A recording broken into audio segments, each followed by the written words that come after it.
बीजपुरगदेक्षुकर्मुकुरजाब्चक्राब्जपाशोत्पल व्रयग्रस्वपुषानरत्नकलशैः प्रोद्यत्कराम्भोरुवः ध्येयो वल्लभया सपद्मकरया आश्लिष्टोज्ज्वलद्भूषया विश्वोत्पत्तिविपत्तिसंसतिकरो विघ्नेश इष्टार्धद श्रीनाथादिगुरुत्रयं गणपतिं पीठत्रयं भैरवं सिद्धौघं वटुकत्रयं पदयुगं धूतीक्रमं मण्डलम् वीरान्ध्यष्टचतुष्कषष्टिनवकं वीरावळी पञ्चकं श्रीमन्मालिनिमन्त्रराजसहितं वन्दे गुरोर्मण्डलम् माधर्मे मधुकैटभग्निमहिषः प्राणापहारोऽध्यमे हेलानिर्मितधूम्रलोचनवधे हे चण्डमुण्डर्दिनी निःशेषीकृतरक्तबीजदनुजे दत्ये निशुम्भपहे शुम्भध्वंसिनि संहर सुदुरितन् दुर्गे नमस्तेऽम्बिके सर्वं श्रीचण्डी महालक्ष्मी श्रीपादुकां पूजयामि तर्पयामि नमः सद्गुरुं श्रीपादुकां पूजयामि तर्पयामि नमः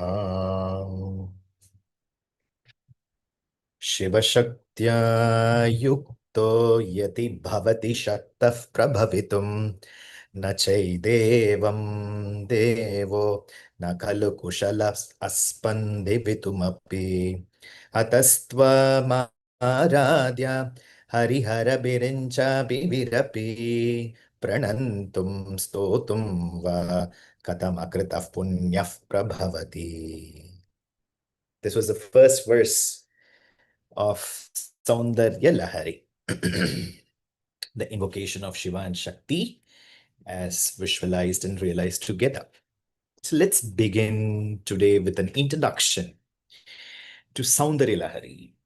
And this introduction is going to be focused from the author's perspective, actually. When we do something, or when we learn something, or when we seek something, we always do it in accordance with what we have learned, actually. The most simple thing is that we say that my mother used to do like that. My grandmother will do like that. My teacher told me that. That is the tradition, actually. So when we have to talk about Soundaryalahari, it is predominantly from the lens of Adi Shankara, from Shankaracharya's perspective. What was the vision of Shankaracharya? And how did Shankaracharya, visualize, perceive, accepted Devi? Because the most important thing is, when we talk about Shankara, two important terminologies will come to us, actually. One is Advaita and the other one is Vedanta. Correct? Advaita and Vedanta. But you look into the text, the name itself, Soundaryalahari.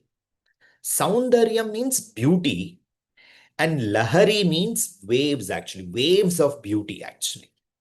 Or gradations in beauty.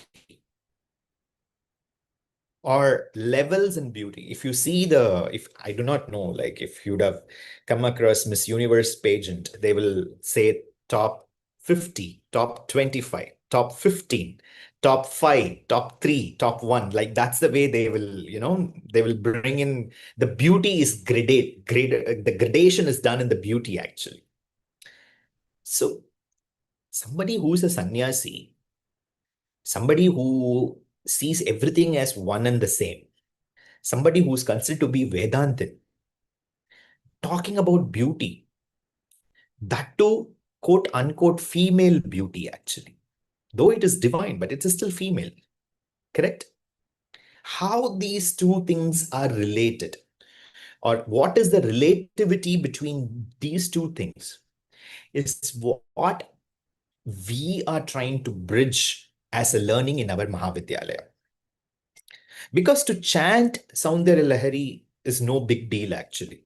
If you just get a Sanskrit master, they will teach you how to chant the Soundaryalahari. That's it, But it's not about that.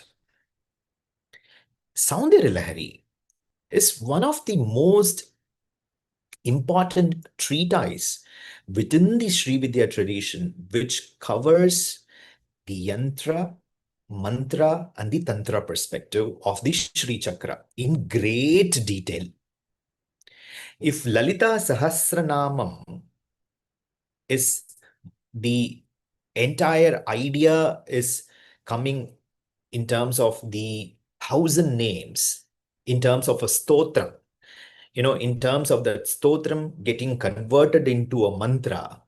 Similarly, these 100 verses are stotrams, and stotram is getting converted into mantra because of their intricate relationship with yantra, mantra, and tantra within the principles of Sri Vidya, actually. And this is what we are going to discover in a very systematic manner in the upcoming semester. And now we are laying the foundations for that. Before we get into the details from Adi Shankara's perspectives, let me tell you a few fun facts about Soundaryalahari. How did Soundaryalahari came into existence? Does anybody know the story? Some of you will be knowing that Shankaracharya went to. How many of you do not know at all? Nothing. I don't know anything about it. You can raise your hands, maybe. I can see the total counts. Oh, that's great. Thankfully, my students do not know. It's very easy to teach people who don't know things. People who know things and then come to learn, it's very difficult to teach them actually. So I'm very happy you don't know. Great. So let's begin there. The first narrative that we have got, or that we have as evidence, is that Ganapati is the one who first brought out the Soundaryalahari, it seems. How he used to go and meet his mother as a young child. Of course, Devi had a separate quarters which was called as Shripuram, and Shiva had a separate quarters which was called as Kailasha, actually, and both were see, at that point of time itself, the extreme modernism was there. They were together, but they had their own private spaces and private times and private affairs to deal with the world, actually.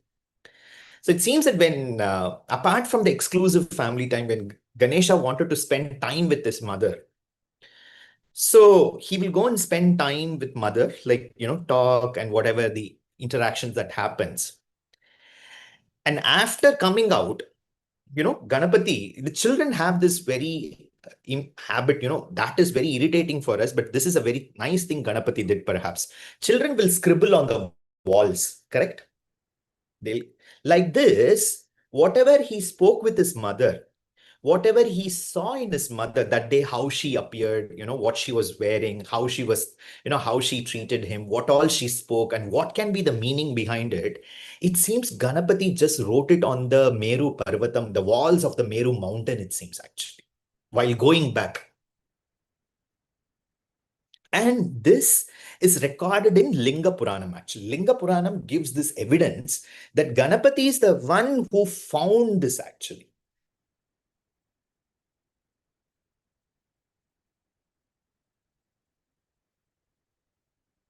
But there's a very interesting twist to this. But Parameshwara is saying, Ganapati, you cannot take the credit because before you saw your mother, I am the one who saw her. Okay? So it seems Parameshwara, out of the immense love that they have for each other, within the Grihastha, and when they are in that union, and after that union, when Shiva comes out of that union and when he does the cosmic dance, the waves that came out of the cosmic dance, when the dance happens, you see there is a movement, and that movement and the energies that happen, and these movement and energies that came out of the dance, that energies went and inscribed on the walls of the Kailasa as the waves of beauty, as what Parameshwara has realized about Parashakti.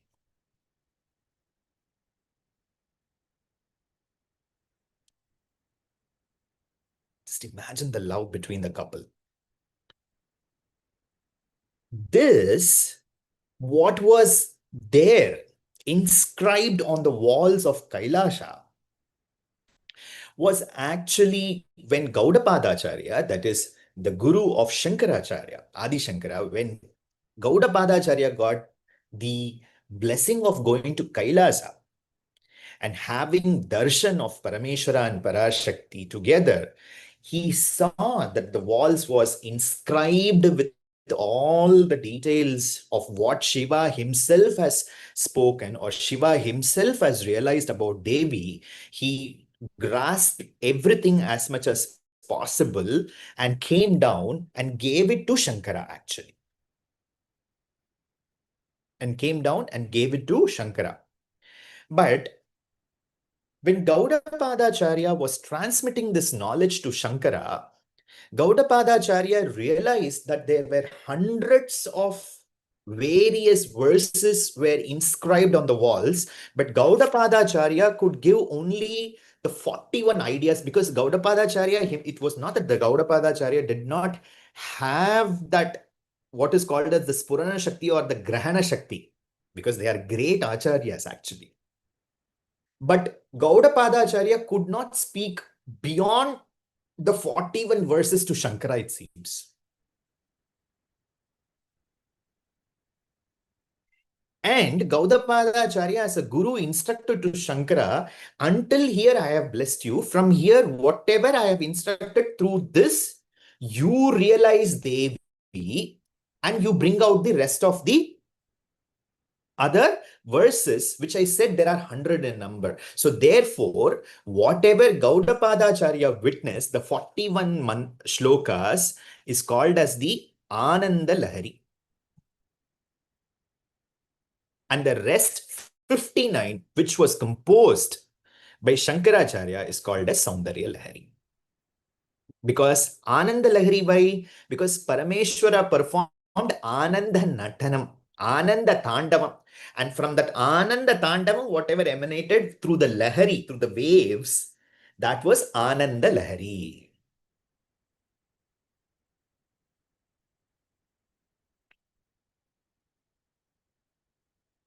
And the other famous narrative that comes out, this is these are inscribed in the text actually. I mean, common authentic commentators have spoken about this. Another very famous story that is associated with the Soundarya Lahari, the third one, is it seems that Shankara himself went to Kailasha and got all the 100 verses directly from Parameshwara himself, actually. But Nandi got so upset, it seems. Nandi got so upset, and Nandi got the 59, he snatched the 59 from Shankara's hand, it seems, saying that, no, I will not give you. And Shankara was so upset and went back to Shiva and said, see, Nandi did like what to do now. So Devi and Shiva will say to him, it's okay, Shankara, you have realized it. You go and write the rest of the 59, whatever you realize from your Spurana Shakti, from your realization, whatever you will write, that will be considered as the Soundarya Lahari. So whatever Nandi took it, that was taken separately, and whatever Adi Shankara composed and made it 100 together, it was considered to be the Soundarya Lahari. So Shankara got the Ananda Lahari with him, and along with it, he attached what is called as whatever the rest 59 he composed, that was called to be the Soundarya Lahari. Together, it became the Soundarya Lahari, actually. This is a famous narrative that is in the traditions. It is there because when we talk about traditions, there are two things. One is the written inscriptions that we go with, because see, now authoritatively Linga Purana says whatever I said, the first two pastimes are. The second pastime is more related to the folklore traditions. Actually, it was given by the oral narratives from generations and generations. It was passed actually, and we believe in it actually.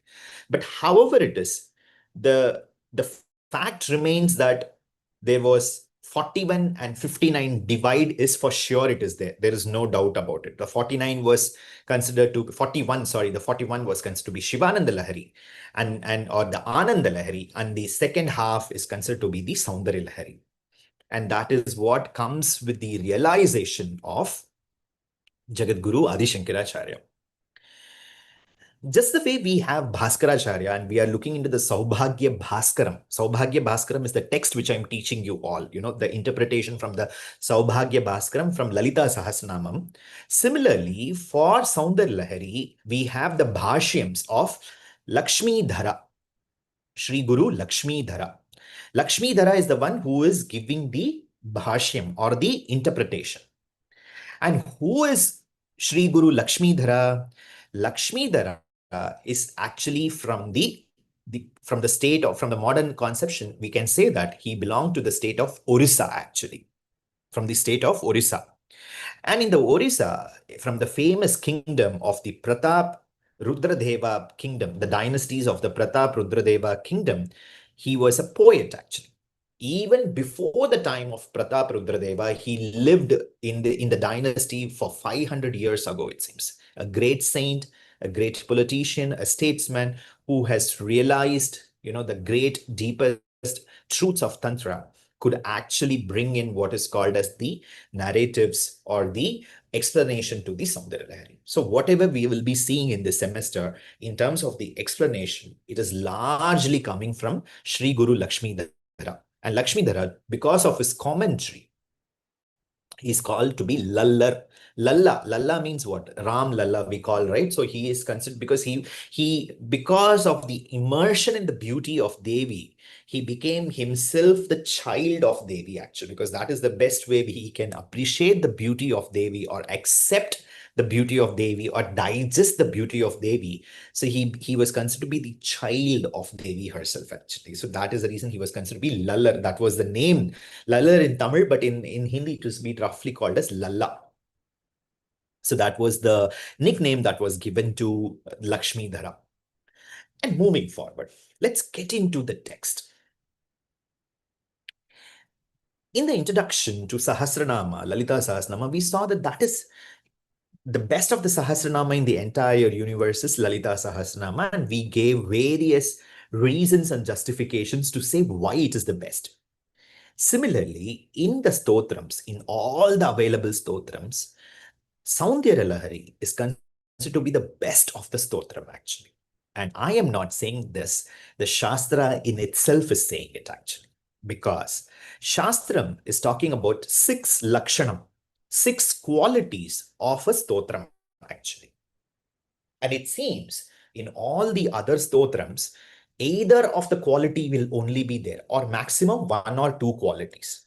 But Soundaryalahari qualifies all the 6 qualities of why it is called to be a stotram. And that's the reason it is called to be a Sampurna Stotra Grantham. Sampurna Stotra Grantham means if you learn Soundaryalahari, if you do the Parayanam of Soundaryalahari, if you do the Mananam, Shravanam, Nididhyasanam, Mananam means to think about Soundaryalahari.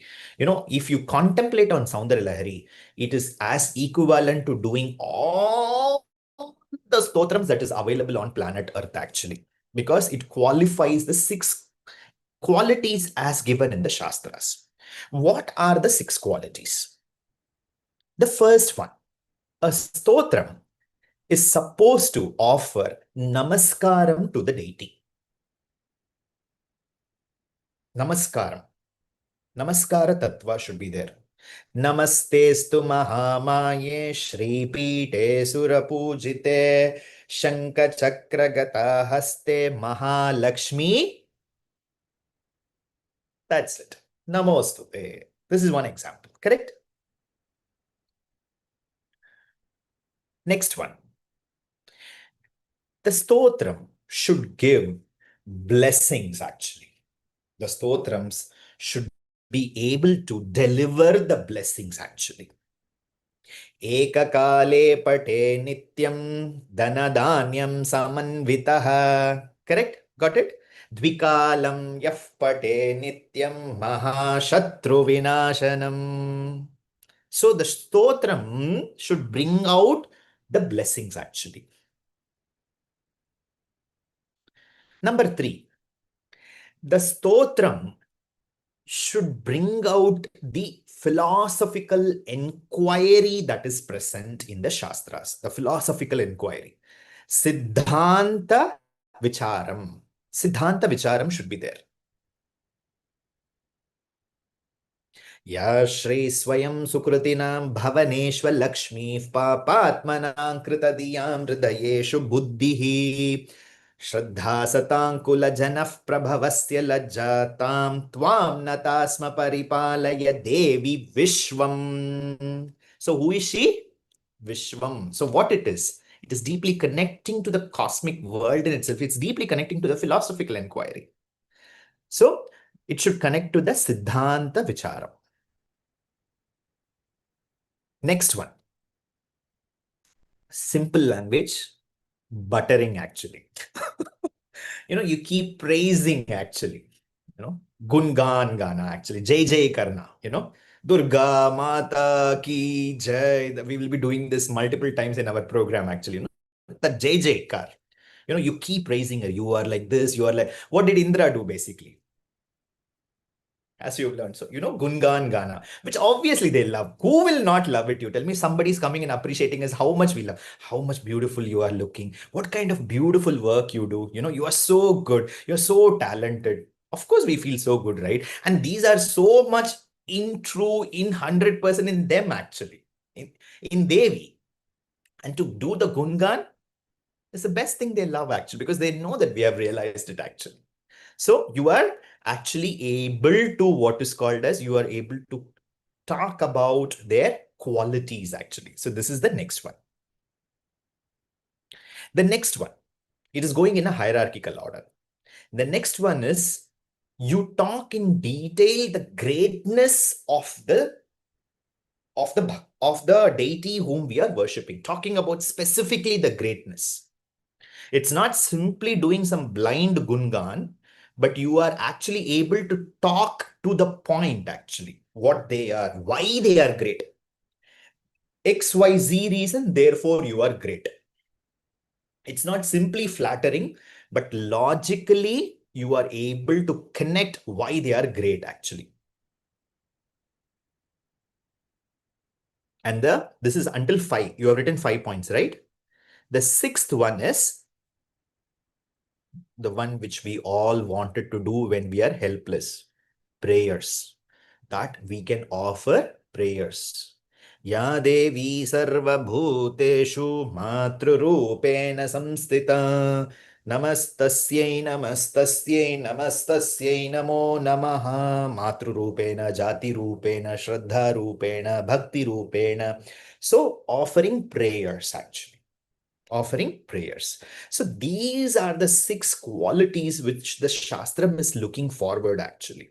And in any one or two, if it qualifies, this is called to be stotram.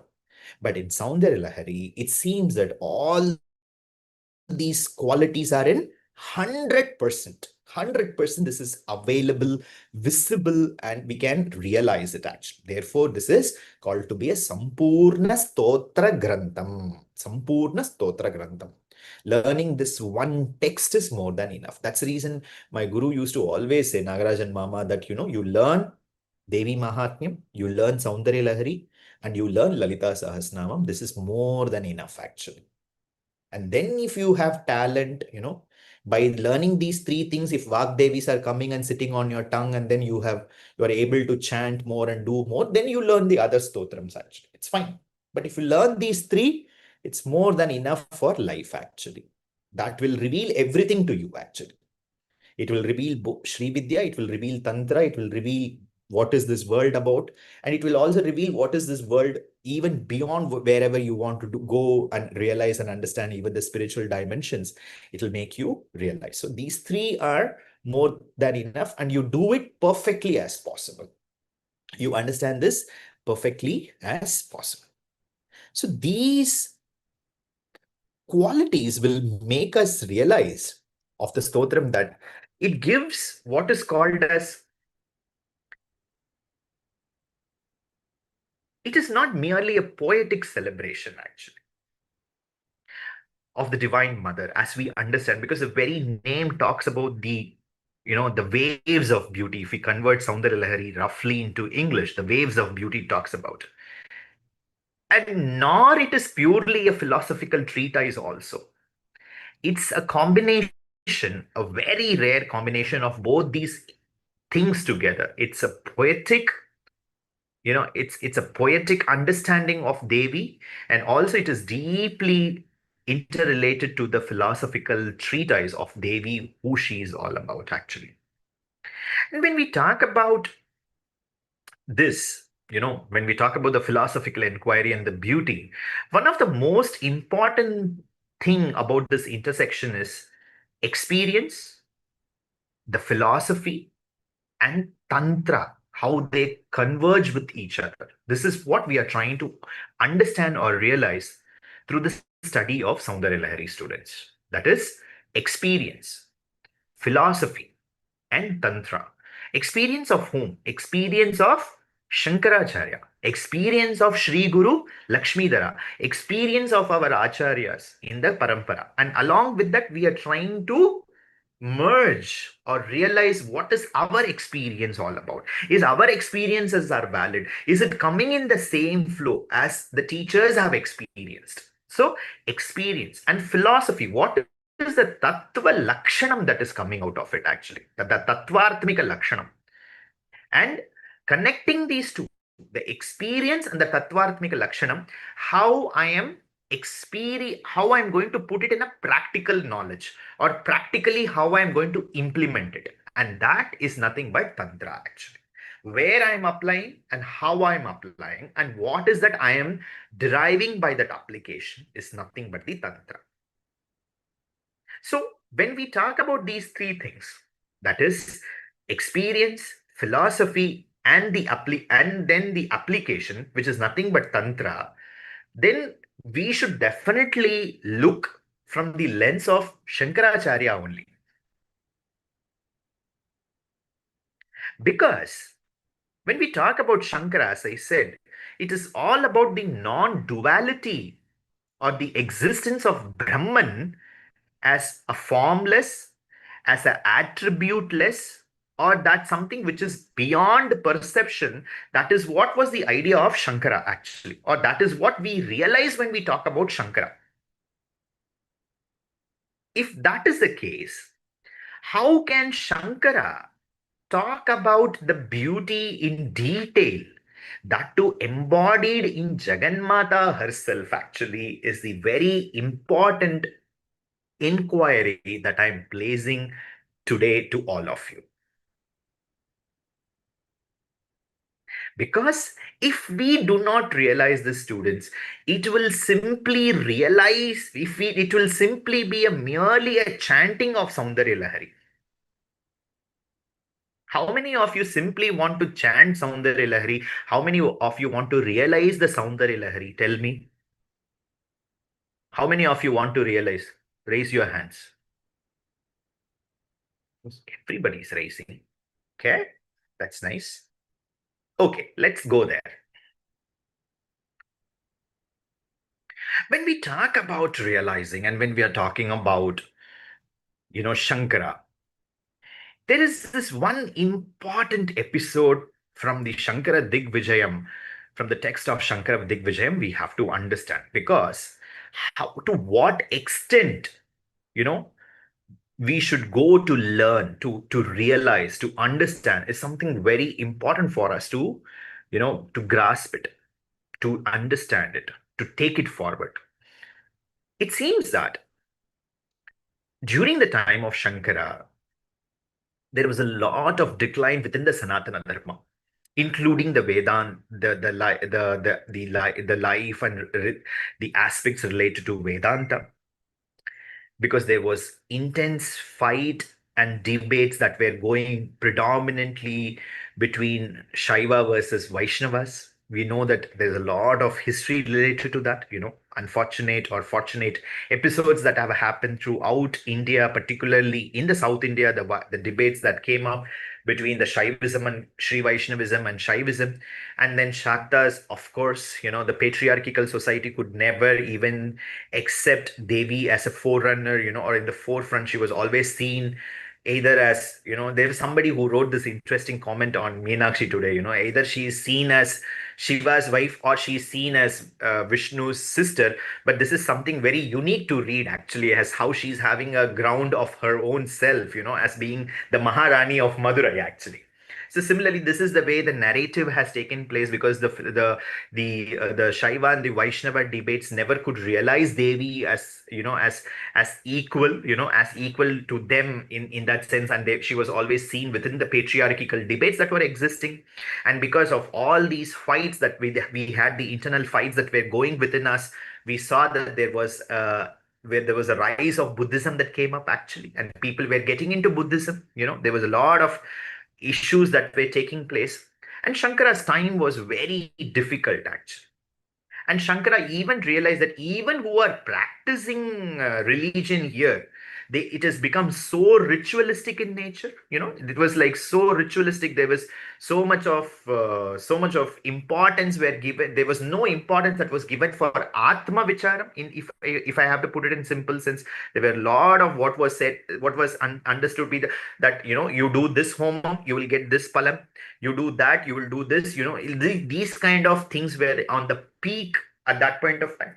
So Shankara tried to understand how to deal with this actually. So what he did, he went to the major centers and across the Bharata Desham, and who are the people who are actually leads and experts in these fields. He went and spoke to them actually. And during at that point of time, they had this very important decency between them, it seems. If we are having an argument, and if we decide that we are going to get into a formal argument, and whosoever is going to win the argument, the other person should become the sishya to the one who is actually winning the debate actually. Not like now, if we are winning the debate, I'm not going to listen to you and I'll walk away. No, that is not the case actually.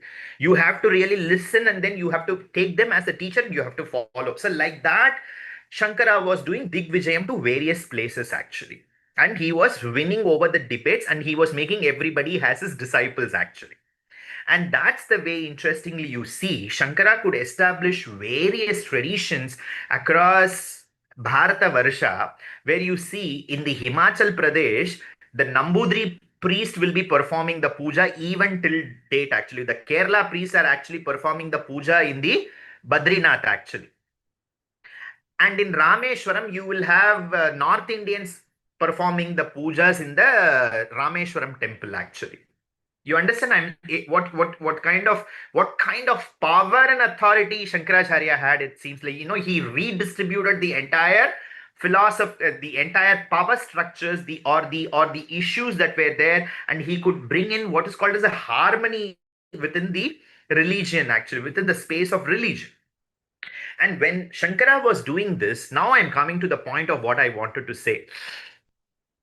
When he was winning over these kind of debates and he was going to different places, interestingly, he had to go to one of the places in the Karnataka Pradesham actually, in the today's modern Karnataka Pradesham, where he had to debate with a couple actually, who's called as Mandana Mishra and Sarasavani. Sarasavani, in other words, Sharada actually. And of course, they are very afraid, because Shankara's news was spreading everywhere. Actually, there is this particular young sannyasi who is coming, and then he's defeating everybody in the debate. And ultimately, at the end of the debate, we have to accept him as our guru, actually. And this is what was happening. So they were very afraid. So what happened? The debate started taking place, and Mandana Mishra was slowly losing the debate actually. And Sarasavani was actually seeing that my husband is missing, missing the tuning in the debate. So what happens? Interestingly, Sarasavani enters the debate, and Sarasavani will ask questions from Kama Shastram to Shankara actually. Because Shastram is a Shastram at the end of the day, and Kama Shastram is also a Shastram actually. Of course, poor Shankara, what he will know about Kama Shastram, you tell me? No idea, totally. So what Shankara will do after listening to the questions that was raised by Sarasavani, and they will know because they are in the Grihastha ashrama, obviously. After listening to these questions, Shankara will say, okay, fine, the debate, let it continue, but let us take 3 days of, break. Sarasavani will ask, why you want 3 days of break? Shankara will say, I will find answers and come to you. So Sarasavani will give this sarcastic way of saying, how can you experience this actually? You are a sannyasi, how is that you are going to experience this? He said, like, Devi will give me the powers to experience this actually, how to understand and experience this. Because it seems that Shankara had these immense powers, which was so much related to his, what is called as, to control the elements through his mind actually. And that is coming predominantly for what the reason for what he was for what he came into this world and existence itself. And he had the power to control the mind, the power to control elements, and to to the extent of realizing things even beyond his body actually. One of the best examples for this can be given is when his guru Gaudapadacharya, because we just spoke about Gaudapadacharya. Gaudapadacharya was performing tapas in the cave, it seems actually. You know that Gaudapadacharya belonged to the Narmada Pradesham actually. So near the banks of river Narmada, Gaudapadacharya was actually performing tapas. And Sri Guru was so much deeply involved in tapas that he has forgotten himself and he was deeply in tapas. But Shankara and the other disciples were outside and watching for a very long time. And by the time what happened, it seems the river started raising, it seems. Narmada started raising the levels actually. But Guruji was in deep tapas. Gaudapadacharya was in deep in tapas. You know what Shankaracharya did? Shankaracharya stood in front of that the gufa, it seems, and he was holding his kamandalam. Right, he was a young boy, and he went and stood there in front of the gufa, and said that I am going to capture this Narmada in my kamandalam now, actually. And interestingly, Shankara could do that, it seems. And all the other disciples of Gaudapadacharya were so greatly surprised looking into this fascination as how this young boy had so much of power to capture the fierce Narmada in his Kamandalam actually. And not to not it did not he did not allow it to enter the cave where Guru Maharaj was sitting actually. So this was the actual power of Shankara actually. And why Shankara had this power? One of the most important idea why actually Shankara could develop this power is Shankara, as it is mentioned, Shankara never had the attraction towards this world, it seems. Shankara's attraction was something so different. That is what is the understanding we are going to get from the Soundaryalahari. We will come to that shortly. Sound, Shankara did not have the attraction for this external world, it seems to us. Because of that, his mind was greatly powerful, it seems. And because of that, the mind being very power, he could manifest anything in the matter, it seems, actually. The one who is attracted towards matter can never produce matter, it seems. Because to produce matter or to attract matter, you need mind, actually. And we don't have mind. We only want matter, actually. But Shankara is completely opposite. So much with mind, so therefore can manifest the matter actually as he likes or as he wanted. That is what we should realize actually. This is something very important for us, or very central to us. Unfortunately, this is a lack in all of us, or most of us actually. The other day, I was having this interaction with one of the disciples or our students from the Mahavidyalaya, and I initiated the student with a mantra. Very sincere student, no doubt. But immediately after the initiation, the student what landed up asking, can I do the prayogam of this mantra? I like, I felt so upset. I didn't even let that upset know in my face. Like, I just got the mantra. And immediately what it was, how can I do the prayogam of the mantra? You see how knowledge can be so destructive in nature, actually. That too, not the prayogam on the self for healing or well-being or whatever it is. To do it on XYZ individuals in family or workplace to prevent certain things. I was like, I should be very careful in giving mantras to students now, henceforth, without understanding, we should not give mantras. What for that mantra is keep? Because I realized, because when I received mantras when I was very young, the only thing I had a rough idea is that with this mantra, one day or the other, the Vigraham which is there, the deity which is there, it will come live and it will talk to me actually. That was the idea that I had actually. Very innocently I had actually. And still now I carry that only in a way. Honestly, I never thought, how will I manifest all the crores of japam I did? What is that I'm going to do it? How I'm going to derive it? What is that I don't have that kind of a mindset because I have that kind of a foundation. But unfortunately, there is so much of knowledge is available for each one of you already. Even if you don't want to think otherwise, your mind is actually forcing you to think on the other ways actually. Are you able to follow what I'm trying to say? And since the mind is so attracted to what? Nothing but matter. And if the mind is attracted towards matter, mind will never emanate what it is supposed to emanate. Because from Lalita Sahasranamam introduction, what did we understand? The mind is full of what? Sweetness, basically. But what our mind is filled with actually? Kamam, Krodham, Lobham, Moham, Madam, Matsaryam. The 6 qualities of this world. So unless and until we will not reach that state of sweetness, which actually Jagadguru Shankaracharya was in Sampurnatvam actually. That is what I wanted to tell you all. Because of that sweetness which Shankara had in his mind, he could actually experience or describe the beauty of Devi in Soundaryalahari. That's the reason, in spite of being a sannyasi, in spite of so much deeply dwelling in Advaitam, he could understand the differences or bring out the subtle differences in Dvaita versus the Advaita and how they are so much connected with each other because it might start with the Dvaitam. The experience might start with the duality, but it is leading to oneness, is beautifully narrated or explained or expounded by Shankaracharya in Soundaryalahari. Now, let me come back to you with the discussion what I was saying. You wanted to listen to that story, right? Shankara's story, actually. What did he do after the 3 days? Yes or no? Correct? Okay.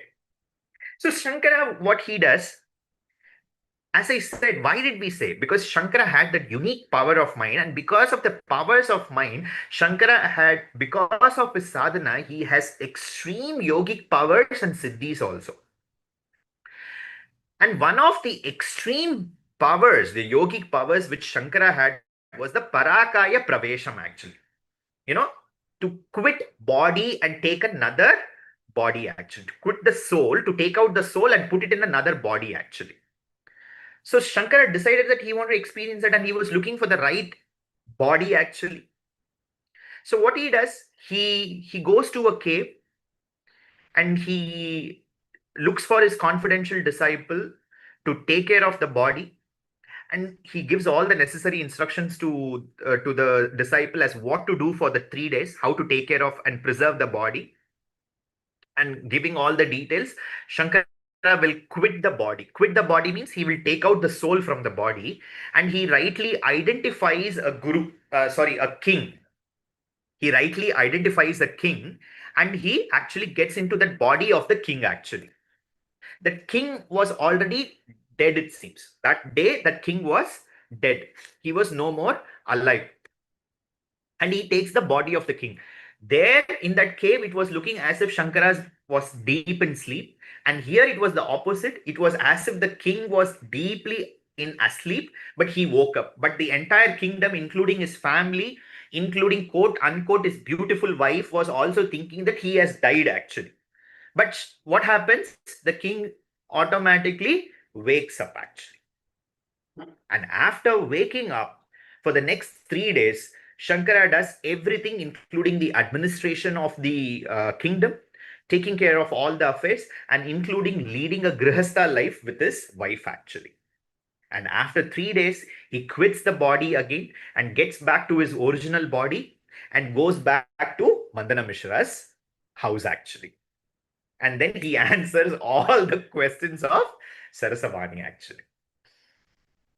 So, in that way, so what we are trying to say is Shankara had that deep experience of what can be Shiva Shakti Aikya Tattvam to the highest of the highest sensibility and the purity of awareness that is needed actually.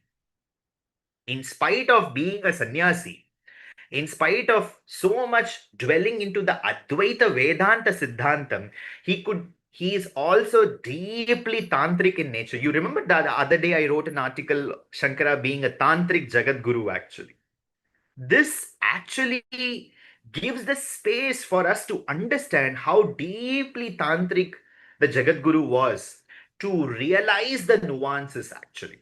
Because unless and until this realization was not there, it would have been not easy for Shankara to actually explain, the divine union between Shiva and Shakti, and that union expressed as Soundaryalahari in these verses, actually, because they are the hidden gems of knowledge, of understanding what it is all about to experience the divine bliss.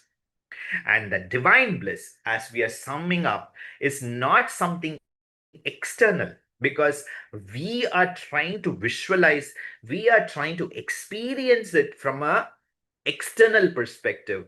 But for Shankara, he wanted to experience everything in the internal way actually, and that experience or that understanding was deeply interpersonal, and it was very much internal to Shankara.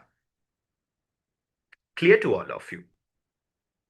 So therefore Shankara was able to clearly understand that Shakti is not an abstract concept, but it is a living force. Shakti is not an abstract concept, but it was a living force. And what is the first step? Shankaracharya is explaining that it is not a technique, it seems. It is a conviction that we are supposed to develop. We are supposed to develop a conviction to know the truth, actually. That is the sankalpam. We should perform the sankalpam to know the truth.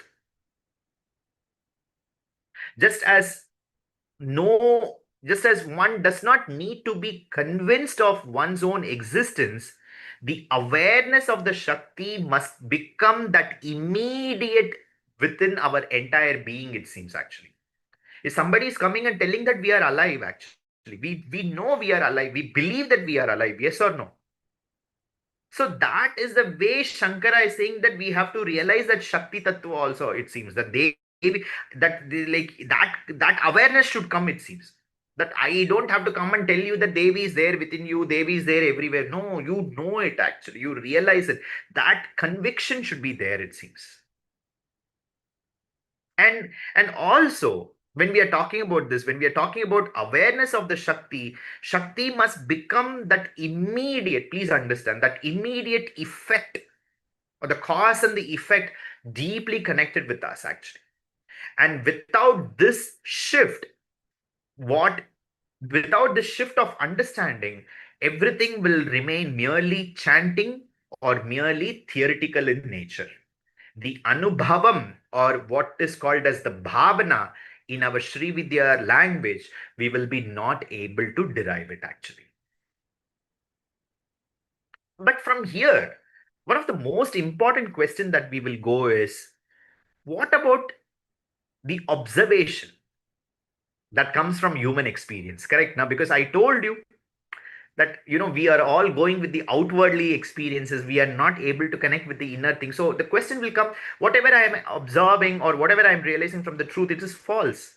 It's rather not false, but our awareness is gross in nature, actually, that it is confined to what the senses can grasp, actually.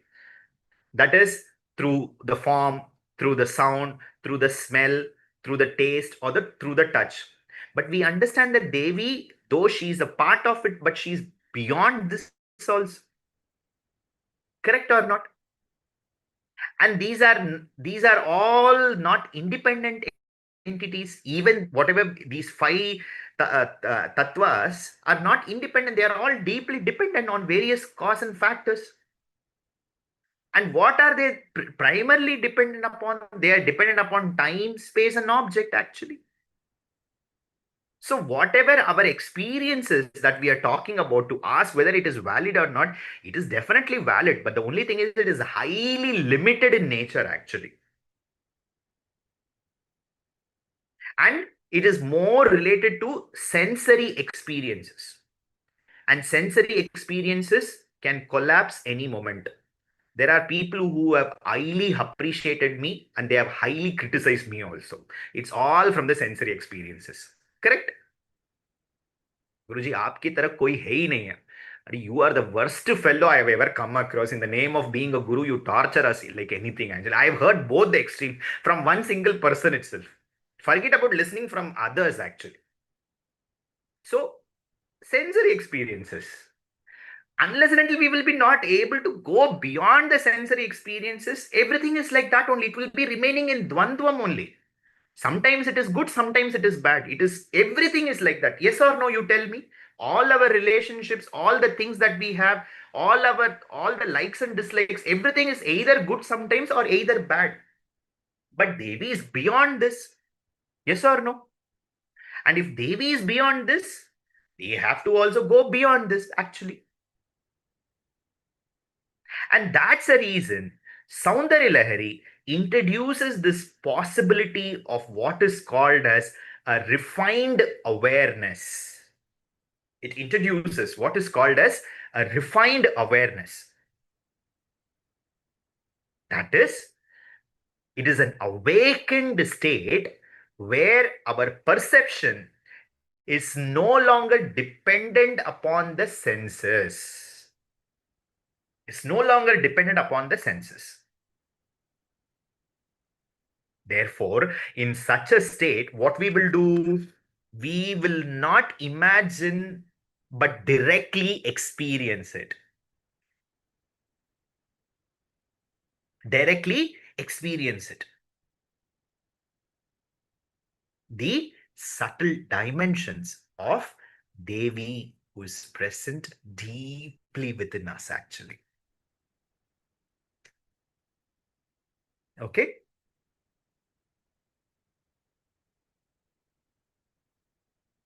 In such a state, one does not need to imagine. This is something very important. You all have to note down and keep it if you want to learn Soundaryalahari the next semester.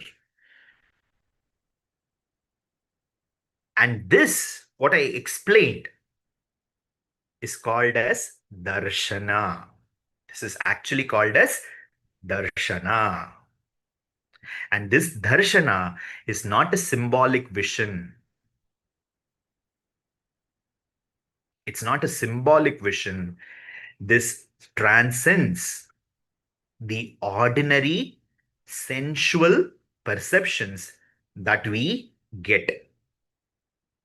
And darshana will stay forever within us, forever and deeply within us. And this is the framework in which we have to understand Shankara. And this is the darshana with which Acharya is asking us to approach Soundarya Lahari.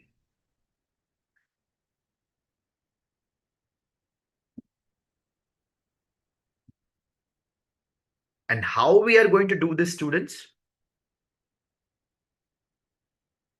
we have introduction more, the introduction section. We have two more introduction sessions because, of course, I cannot finish it in 1 hour and say that I finish introduction. There's a lot of introduction that Lakshmidhara has already written and kept before even starting, actually. So I need maybe 1 or 2 sessions to talk deeply about the introduction to Soundaryalahari. I hope I connected the dots for you on various ways. And now to tell you this darshana, how we are going to get. We are going to get this darshan through the three ways as described in the Shastra, that is, through the ways of yantra, mantra, and tantra. How we are going to unfold the learning of Soundaryalahari as explained by our teachers within the tradition, we will be learning. That is, each mantra, each of the verses, we will learn how to chant. We will learn how to draw the yantra for each mantra, because in Soundaryalahari, 100 mantras, 100 yantras, and 100 mantras are there actually. It's not a simple shloka. Each one has its own yantra. So you will learn to draw, you will learn to chant, you will learn to draw the yantra, you will learn to draw, you will learn to meditate on that yantra through the mantra. And I will be adding a new dimension to that, a fourth dimension to that. That is, we will be connecting that with Lalita Sahasranamam and connect that particular verse with how it is equivalent or the relationship with Lalita Sahasranama Nama. And we will do the dhyanam of Lalita Sahasranamam in relationship with that particular verse of Soundaryalahari and the derivative yantra that the Soundaryalahari is having. So at the end of the lesson, 100 yantras you would have drawn, 100 verses of Soundaryalahari you would have done the Parayanam, 100 verses of the Soundaryalahari you would have done the Likita Japam, not just the Shravana Parayanam, but you will also write them, Shravanam, Likitam.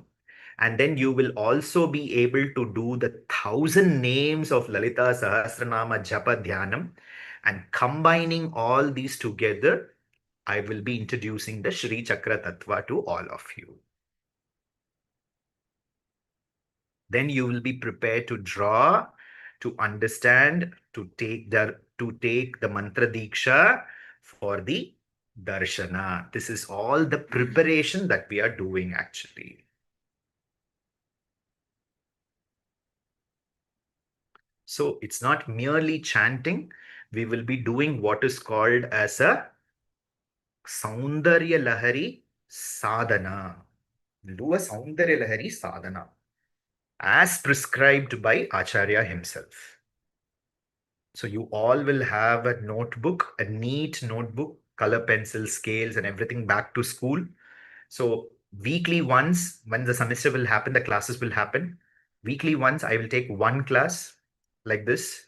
7 mantras I will take, do the syllabification, deeply teach the meaning of it, introduce all the yantras of each of the verse, explain the tattvartmika lakshanam of these yantras, connect it with Lalita Sahasranamam, and give you the verse for each of the verses of the 7 mantras, that 7 verses that we are doing. And I'll, for each day after the class, 7 days per day, you will practice each one through drawing, through japam, through the practices actually. That is the way we will be doing the Soundaryalahari sadhana. So 7 days, we will be continuing the classes actually. After the Mahachandi Homam, this will happen, and I'm sure this is going to give a beautiful cognitive, kinesthetic, visual experience, which is going to deeply cleanse yourself, deeply bring out your artistic, your kinesthetic abilities outside, connect you with the beauty, connect you with the cosmos, connect you with Devis, and open the doorway to actually attain the path of Sri Vidya, which will never ever leave you, even if you wanted to leave actually. And this will continue till the last breath of your life and continue to take you to the Sripuram, to the doorways of Lalita Parameshwari actually. That is our goal, and we will continue to do that in our classes. Thank you so much. Let me finish the class with Mangala. सर्वमङ्गलमाङ्गल्ये शिवे सर्वार्थसाधिके शरण्ये त्र्यम्बके गौरि नारायणि नमोऽस्तुते जयन्ती मङ्गला काली भद्रकाली कपालिनी दुर्गा क्षमा शिवा धात्री स्वाहा स्वदा नमोऽस्तुते ॐ शान्तिः शान्तिः शान्तिः सर्वं श्रीचण्डी महालक्ष्मी अर्पणमस्तु तथास्तु. Thank you so much. I hope you all enjoyed the class. We'll make it much more interesting in the upcoming sessions. Thank you so much. Namaskaram. Namaste, Guruji. Namaste.